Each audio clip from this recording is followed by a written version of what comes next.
राजकुमार भोपाळ. हे कसं समजायचं की क्रोधाच्या दशेमध्ये हा जुना माल निघत आहे, डिस्चार्ज आहे की नवं कर्म चार्ज होत आहे? तुम्ही ज्ञान घेतलंय का? मग मी शुद्धात्मा आहे, राजकुमार वेगळा आहे, हे समजतंय ना तुम्हाला? आता अज्ञान दशेमध्ये आणि ज्ञान दशेमध्ये क्रोध सारखा दिसतो पब्लिकला, पण आतमध्ये खूप चेंज असतो. हो. तुम्हाला पण अनुभवास येईल, मी तुम्हाला समजावतो. हां, हे ज्ञान मिळाल्यावर तुम्ही चेक करा की कधीही समजा वाईफवर क्रोध आला, मुलावर क्रोध आला, किंवा बिझनेसमध्ये कधी असिस्टंटवर किंवा कुणावर, तर क्रोध आल्यावरती नंतर त्याचा तंतू राहतो की पश्चाताप सुरू झाला, थोडा पूर्ण झाला, 10 मिनिटं अर्ध्या तासानंतर, तर तंतू राहत असतो, त्याचा कंटिन्युटी राहते नाही, कधी कधी Continuity राहत तात्काळ नाही? संपून जाते, कधी कधी 5-10 मिनिटात, थोड्या हां, वेळानंतर. 2-2, 5-10 Yes. मिनिटांमध्ये. आणि अज्ञान दशेत किती राहायचा? रात्री वाईफवर राग आला तर दुसऱ्या दिवशी सकाळी पण तो तंतू चालू राहायचा, हो. 2-2 दिवसांपर्यंत राहायचा. ती जी कंटिन्युटी आहे तिला तंतू म्हटलं जातं. तो तंतू आता तुटून गेलाय. तर हा क्रोध आहे. त्याच्या मागे पूर्वी काय व्हायचं? मी बदला घेईन, सोडणार नाही, मी पण बघून घेईन. बरोबर. तो हिंसक भाव होता. तो हिंसक भाव आणि तंतू असतील तरच त्याला क्रोध म्हटलं जातं. आणि ह्या क्रोधामध्ये हिंसक भाव नाहीयेत, तंतू नाहीयेत, तेव्हा त्याला डिस्चार्ज क्रोध म्हटलं जातं. डिस्चार्ज म्हणजे काय? जसे हे नाही का दिवाळीमध्ये ते लावतात ना, ते फुलझडी लावतात, फवारा फुटतो आणि 2 मिनिटांनी मग ते संपून जातं. परत तिला दिवा लावलात तर काहीच फुटणार नाही. तर हा क्रोध कसा आहे? असे सर्व जे फटाके लावतात तसाच असतो. फुटून गेला, संपून गेला, परत नाही फुटणार. त्याचा तंतू नाहीये, त्याच्यामागे हिंसक भाव नाहीये. तर हे इतकं जरूर समजायचं, हे ज्ञानानंतर आपलं सर्व डिस्चार्जच आहे. एक गोष्ट अजून आहे दीपक भाई, जेव्हा व्यवहारामध्ये असतो तेव्हा जे कुठलं कार्य असतं किंवा कुठल्या तऱ्हेचं समस्या येते किंवा कधी कुठले वाद होतात, ते सहज रूपाने सॉल्व्ह होत असतात. पण त्यावेळेस या भावना नाही राहत की मी शुद्ध आत्मा आहे किंवा मी ज्ञानामध्ये आहे किंवा मी जागृतीमध्ये आहे. आणि मोस्टली ज्ञान घेतल्यानंतर जेव्हा खास करून जेव्हा व्यवहारामध्ये राहत असतो, ऑफिसमध्ये असतो, तेव्हा जवळजवळ कधी असं वाटत नाही कोणी येतंय खूप रागामध्ये पण आहे किंवा कुठल्या तऱ्हेने पण आहे, मग मोठ्या सहज तऱ्हेने होत असतं. जेव्हा घरी येतो किंवा मग जेव्हा ध्यानामध्ये बसतो किंवा मग तुमचा सत्संग ऐकतो, तेव्हा वाटतं की मी जागृतीमध्ये आहे. तर काय ते त्यावेळी तेव्हा जेव्हा व्यवहारामध्ये राहत असतो किंवा गोष्टी जेव्हा खूप सहज तऱ्हेने चालत असतात, तेव्हा ती जागृती आहे किंवा असं मानलं जावं की त्यावेळी जागृतीमध्ये नाही आहे कारण शुद्ध आत्म्यात भाव राहिलेला नसतो?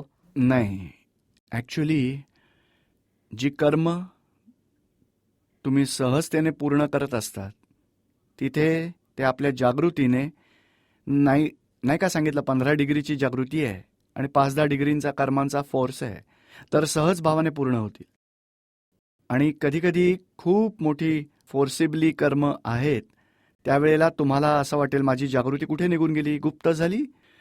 आणि हळूहळू ती कर्म तर अगदी जुनी अशी आहेत, ती हळूहळू निघून जाणार, झिरो होतील, तेव्हा पुन्हा जागृती येईल. हो. म्हणजे जे सहज भावाने पूर्ण होत असतात त्याच्या मागे आपण कुठली जागृती नव्हती ठेवली, काही आत्म्याची जागृती, मी शुद्धात्मा पण नव्हतं, तरीही सहज भावाने पूर्ण का होत असतं? त्याची 2 कारणं आहेत. एक तर कर्मांचा फोर्स खूप कमी आहे, आणि दुसरी गोष्ट ही आहे की ज्या तुम्ही 5 आज्ञांचं पालन करत असता, तुम्ही चरणविधी वाचत असता, त्यावेळेला जो निश्चय करता, अख्ख्या दिवसात खूप वेळा जेव्हा फ्री टाईम असतो तेव्हा तुमचा निश्चय होतच असतो, मला आज्ञेत राहायचं आहे, निर्दोष पाहायचं आहे, समभावाने निकाल करायचा आहे. तर तो निश्चय जो केलाय ना, तो तुम्हाला त्यावेळेला हेल्प करत असतो. एक्झॅक्टली. आणि तो अनुभव तुम्हाला सहज भावाने फाईलचा निकाल करून देत असतो. आणि मग तुम्ही चेक करायला जेव्हा जाल तेव्हा वाटेल, अरे मला जागृती नव्हती तरी चांगलंच तर झालं. हो. पण आधी निश्चय झाला होता. आणि कुठल्या दोषामध्ये किती पण पुन्हा पुन्हा प्रतिक्रमण केलं तरी पण चूक होतच असते. तेव्हा असं समजलं पाहिजे की हा हट्टी दोष आहे, खूपच फोर्सवाला दोष आहे, जास्त लेयर्स आहेत. तर त्यामध्येही तुम्ही प्रतिक्रमण करता आणि प्रत्याख्यान पण करता की मी ही चूक केली नाही पाहिजे, माझा खूप निश्चय आहे, असं नाही झालं पाहिजे. आणि हा निश्चयच तुम्हाला हळूहळू ते दोष संपून जातील आणि या निश्चयाच्याच बळावर तुमचे मग सहज भावाने तिथे पण कर्म डिस्चार्ज सहज भावाने पूर्ण होतील. मग म्हणजे हे आपोआप, ॲक्च्युली आपोआप नाही आहे, हे पुरुषार्थाचं फळ मिळालं आहे. जो पुरुषार्थ पूर्वी झाला त्याचं फळ हे मिळत असतं. आणि ह्या लाईफमध्ये असं थोडं थोडं अनुभवास येईल, पण ते 15%, 25%, 25% असेल. पण बाकीच्यामध्ये थोडं अप्लाय करावं लागेल पुरुषार्थ. 5 आज्ञा, वाद टाळा, ॲडजस्टमेंट एव्हरीवेअर सगळं अप्लाय करावं लागेल.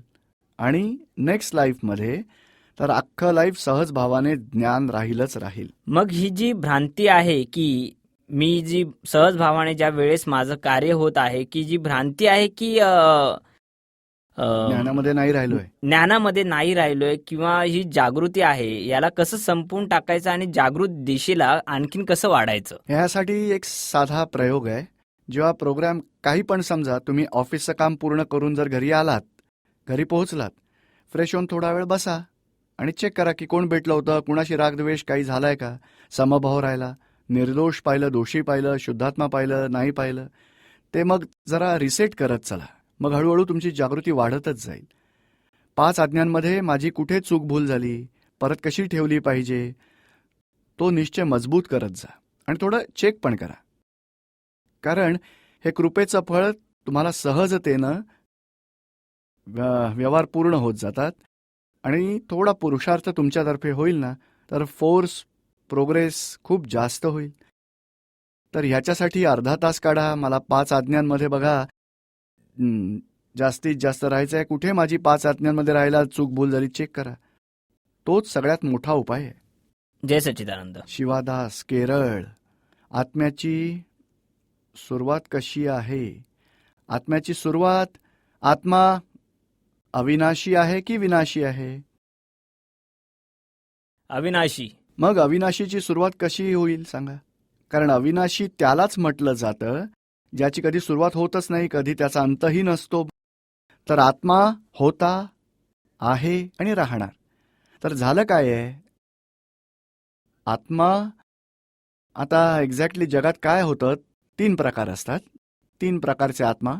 एक मोक्षाला निघून गेला, ज्याने जगाच्या सर्व प्रकारच्या बंधनातून मुक्ती मिळवली, अशा मोक्षाला गेलाय.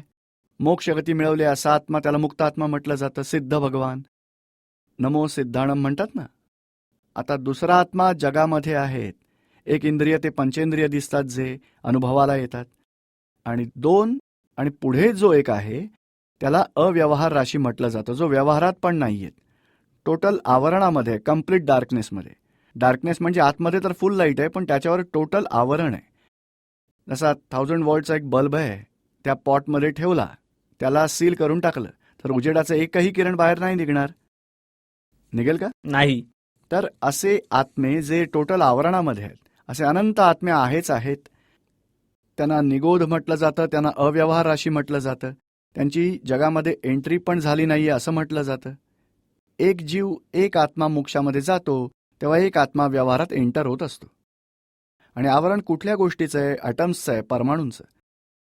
जसा 1000 वॉल्टचा बल्ब आहे, प्रकाश तर आतमध्ये आहे, पण मटक्याच्या परमाणूने त्यावरती आवरण केलंय. मटक्यामध्ये एक होल जरी केलं तर एक किरण लाईटचा बाहेर निघेल की नाही? तर असं एक इंद्रिय जीव सुरुवात होत असते. मग 2 इंद्रिय जीव, 3 इंद्रिय जीव, 4 इंद्रिय, पंचेंद्रिय, मग मन, बुद्धी, चित्त, अहंकार. जितकी जितकी आत्म्याच्या वरची आवरणं तुटत जातील तितकं ज्ञान प्रकट होत जाईल. आणि ते पण ज्ञान थोडं थोडं पार्शियल आवरण तुटत असतं. इंजिनिअरिंगचं ज्ञान, डॉक्टरी ज्ञान, आर्किटेक्चरचं ज्ञान, ते ज्ञान पूर्ण ते संसारी ज्ञान, त्याला बुद्धिज्ञान म्हटलं जातं. थ्रू आवरण प्रकाश निघत असतो. आणि मग जेव्हा आत्मज्ञान होतं ना, तेव्हा थ्रू निरावरण होतं, पारदर्शक. आणि मग थ्रू निरावरण झालं की मग नवं आवरण येणार नाही आणि मागील आवरणं हळूहळू संपून गेली. आत्मा निरावरण झाला, त्याला केवल ज्ञान म्हटलं जाईल. तो मग मोक्षाला जात असतो. या जगाच्या प्रवाहामध्ये आत्म्याची प्रोसिजर ही अशी असते. एका इंद्रियातून आत्म्यामधून निरावरण होणं आणि मोक्षाला जाणं ही जगामधली आत्म्याची गती आहे, प्रवाह आहे. एक इंद्रियातनं पंचेंद्रियापर्यंतचा प्रोसेस कसा आहे? ते आपोआप होत असतं. एक जीव मोक्षामध्ये जातो तेव्हा एक जीव व्यवहारामध्ये एंटर होत असतो. एकेंद्रियवाला 2 इंद्रियांमध्ये जातो, 2 इंद्रियवाला 3 इंद्रियात जातो. हळूहळू हळू प्रोसेस चालूच असते. ते आपोआप होत असतं, बट नॅचरल. मनुष्यात येईपर्यंत नैसर्गिक डेव्हलपमेंट असते. डार्विनची थिअरी आहे ना, तसं आपोआप डेव्हलप होत असतं. आणि मनुष्यात आल्यानंतर पण हिंदुस्थानातला मनुष्य असतो तिथपर्यंत पण नॅचरल डेव्हलपमेंट होत असते. आणि हिंदुस्थानात वक्रगती सुरू होत असते. मनुष्यामधून गाढवामध्ये जाईल, कुत्र्यामध्ये जाईल, नरकगतीत जाईल, देवगतीत जाईल.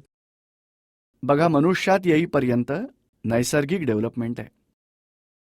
फायनलमध्ये सिद्ध क्षेत्रामध्ये जातात, असं स्टार्टिंगमध्ये असं कुठलं क्षेत्र आहे की ज्याच्यात आत्मा जगामध्ये आलाच नाहीये?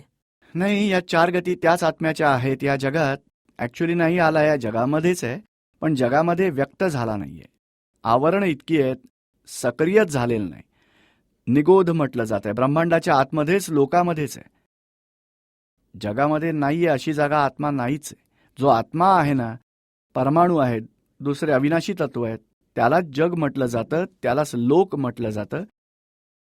जिथे 6 अविनाशी तत्व आहेत त्यालाच लोक म्हटलं जातं. जय सच्चिदानंद. आशा यादव, टोंक, राजस्थान. ज्ञान घेतल्यावर खूप आनंदी असते, पण 2-3 महिन्यांमध्ये एखाद्या वेळी विचित्र अशी घुसमट होते. कुठलीच चिंता होत नाही ना, कुठला विचार येत नाही. बस आत एक तऱ्हेची उदासीनता राहत असते. ते तर आशाला होतं ना, तुम्हाला होतं आशाला का? होत असतं. हा, तर मग बघायचं, आशाला झालंय. ढग येतात तेव्हा अंधारासारखं वाटतं. खरं तर सूर्य बुडलेला नाहीये.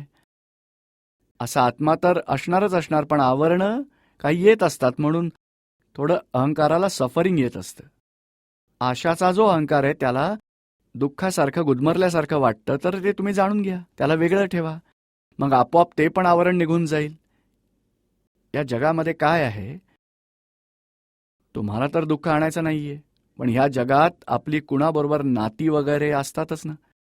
एखाद्या व्यक्तीने तुमच्यासाठी रागद्वेषाचा विचार केला तरी तुम्हाला व्हायब्रेशन्स फील होत असतात. अशी काही ना काही व्हायब्रेशन्स येतच राहतात. कधी दुःखासारखं वाटतं, कधी सुखासारखं होतं. जागृतीने पण आनंद राहील आणि कधी दुःख. कोणी तुमच्यासाठी काही प्रार्थना केली तरी तुम्हाला सुख शांती लाभेल. तुमच्यासाठी निगेटिव्ह विचार केला तुम्हाला दुःखही होईल. अशी व्हायब्रेशन येतात. मग तर तुम्हाला काही गरज नाहीये, तुम्ही फक्त सेपरेशन ठेवायची गरज आहे. तेच मला हे असं का होत असतं असं मानायची काहीच गरज नाही. नाही, पण त्या दिवशी दीपक भाई जसं दादा भगवानांचा असीम जय जयकार हे तर म्हणतच असते, पण त्या दिवशी ते आतनं म्हणतच होते, पण बाहेरून जसं ते तोंडातून बाहेर येतच नव्हतं. हरकत नाही, हा भरलेला माल आहे, त्यामध्ये येतं. माणसाला अशी काही सफरिंग्स येत असतात. आता आपण रोज तर 2 वेळेला चांगल्या तऱ्हेने जेवू शकतो, कधी असं पण होत असतं. काही दुसऱ्या दिवशी चांगलं नाही खाल्लं तर भूक नाही लागत. हे शरीर आपला धर्म सांगतंय, असंच मन आपला धर्म सांगत असतं. अशी काही येत असतात आवरणं, तर त्याला काही इम्पॉर्टन्स देऊ नका, त्याला काही व्हॅल्यूज देऊ नका. दुसरं दीपक भाई म्हणजे अनेक वेळा तर तुमचं नक्कीच स्पष्ट निदिध्यासन होत असतं. जसं उघड्या डोळ्यांनी तुम्हाला दिसत असतं आणि जसे बंद करून पण दिसत असतं. आणि अनेक वेळा नक्की जरी काही ध्यान केलं तरी पण म्हणजे तोच कधी- आवरणाचाच फरक आहे, त्याला इम्पॉर्टन्स देऊच नका. आणि तुम्ही फर्स्ट क्लास दादाजींच्या फोटोला पहा, निरुमांचा आहे, सिमंदर स्वामींचा पहा, डोळे उघडून बघा 5-10 वेळा. ते आवरण निघून जाऊ द्या, त्याला काही व्हॅल्यूज देऊ नका.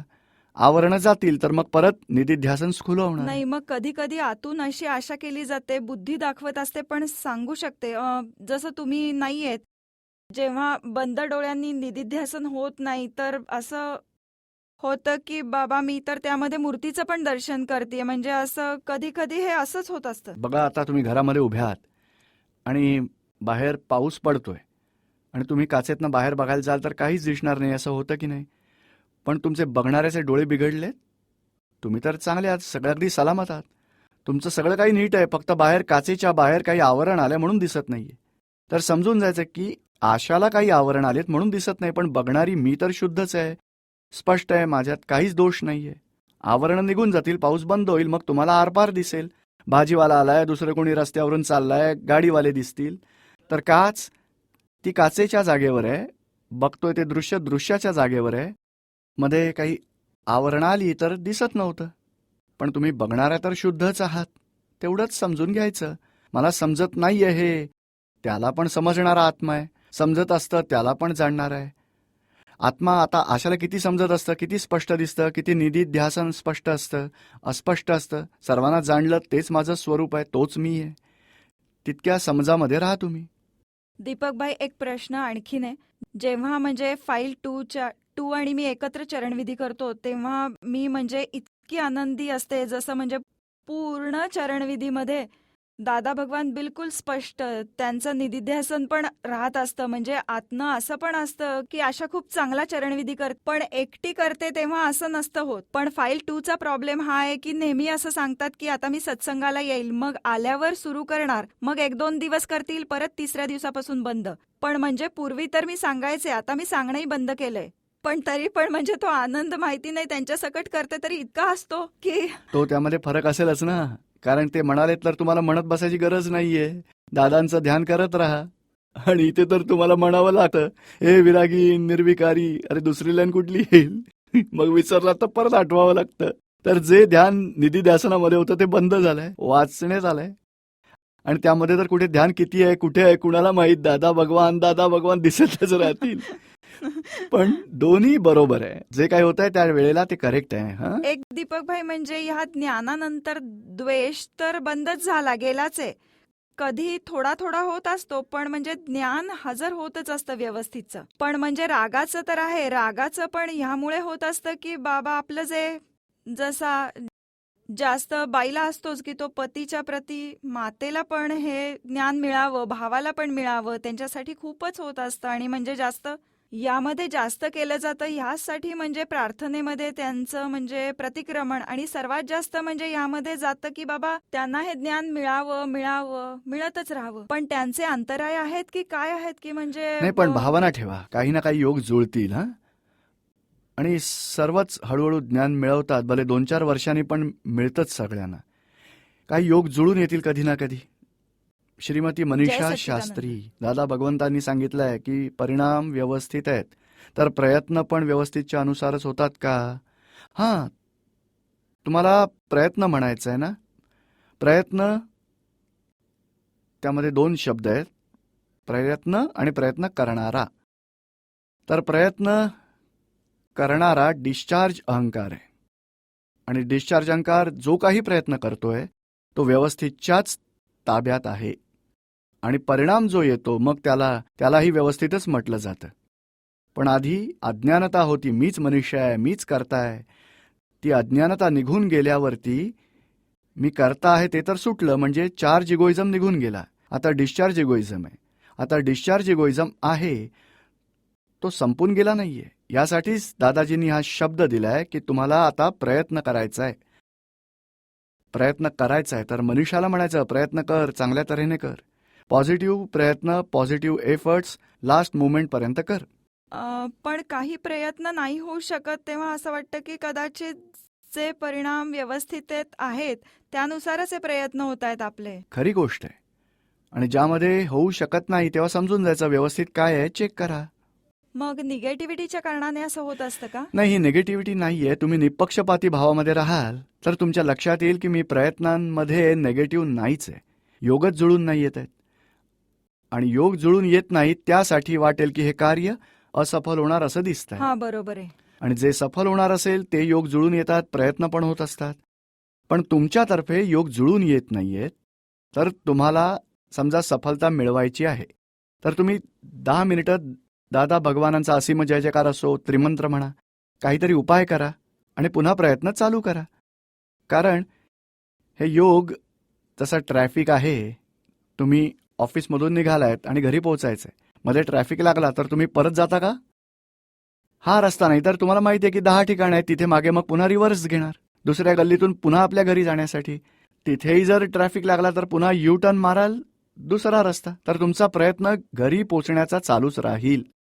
असे पॉझिटिव्ह एफर्ट्स लास्ट मोमेंटपर्यंत करा. आणि कुठूनच पोहोचला नाही तर तुमच्या प्रयत्नांमध्ये पण योग जुळत नाहीयेत तर भावामध्ये तरी पूर्ण ठेवा की मला पॉझिटिव्ह एफर्ट्स करायचे आहेत.